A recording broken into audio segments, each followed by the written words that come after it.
আসলে দেখুন, জিয়াউর রহমান বরাবরই মেধার সংমিশ্রণ, মেধাকে উনি পছন্দ করতেন, মেধাবীদের উনি খুবই পছন্দ করতেন।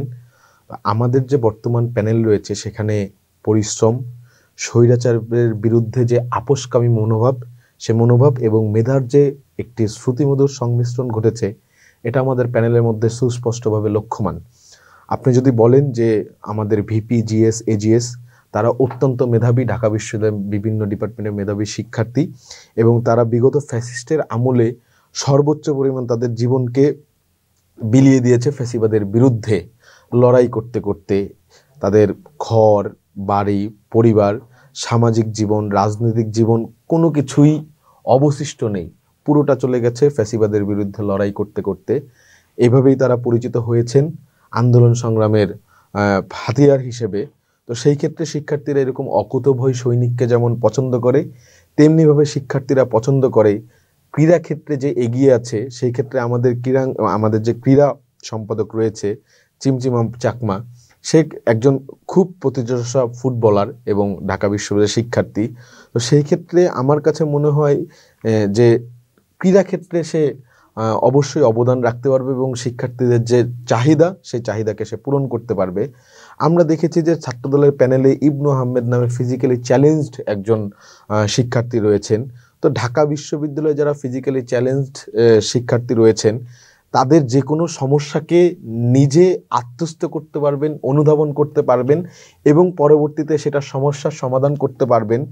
এই ধারণা থেকেই আমরা ইবনু আহমেদকে আমাদের প্যানেলে রাখা হয়েছে। আমাদের প্যানেলে সনাতন ধর্মাবলম্বী শিক্ষার্থীদের রাখা হয়েছে, যারা একই সাথে লড়াই সংগ্রামও করত এবং সনাতন ধর্মী বা অন্য ধর্মাবলম্বী যারা আছে তাদের যে মনস্তত্ত্ব, তাদের যে সামাজিক মিথস্ক্রিয়া, এটাকে বুঝে তাদের যে চ্যালেঞ্জগুলো আছে সেই চ্যালেঞ্জগুলোকে উত্তরণের জন্য কাজ করে যাবে।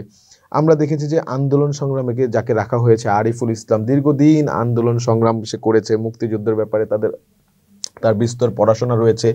সেই ক্ষেত্রে সামনের যে কোনো আন্দোলনে ডাকসু কীভাবে ভূমিকা পালন করবে, সেক্ষেত্রে তার থেকে বোধহয় অন্য কেউ বুঝতে পারবে কিনা বা ধারণ করতে পারবে কিনা, এই ব্যাপারে আমি সন্দিহান। অবশ্যই প্রশ্ন রেখে যেতে চাই।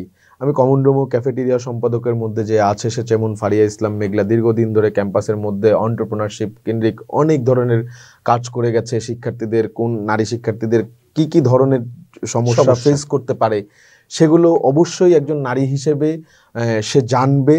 এবং ক্যাম্পাসের মধ্যে ছাত্র রাজনীতির সাথে জড়িত থাকার কারণে অনেক ধরনের প্রতিবন্ধকতা আছে, সেই প্রতিবন্ধকতা কীভাবে কাটিয়ে ওঠা যায়, শিক্ষার্থীদের নিয়ে কিভাবে একটি অন্তর্ভুক্তিমূলক ঢাকা বিশ্ববিদ্যালয় করা যায় যেখানে সকলের অবশ্যই অংশীদারিত্ব রয়েছে, সেক্ষেত্রে অবশ্যই আমরা জিজ্ঞেস করতে পারি। আমরা দেখি যে ঢাকা বিশ্ববিদ্যালয়ের যে বিজ্ঞান ও প্রযুক্তি বিষয়ক সম্পাদক রয়েছে ছাত্রদলের পক্ষ থেকে প্যানেলে দেওয়া হয়েছে, সে আইআইটির খুবই মেধাবী স্টুডেন্ট এবং বিভিন্ন ধরনের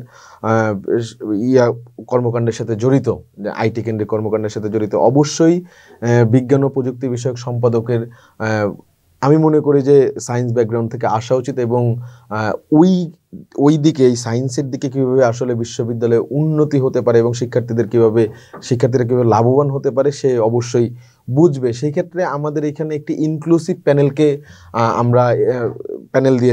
প্যানেল দিয়েছে যেখানে যারা এরা তো দীর্ঘদিন আন্দোলন সংগ্রাম করেছে, রাজপথে লড়াই করেছে, লড়াইয়ের মনোভাব তো তাদের আছেই, এর বাইরে তারা যেই সম্পাদকীয় পদে আছে সেই সম্পাদক পোস্ট কেন্দ্রিক তাদের অবশ্যই ওই কেন্দ্রিক তাদের বিভিন্ন ধরনের জ্ঞান রয়েছে এবং এ কারণেই তাদেরকে দেওয়া হয়েছে।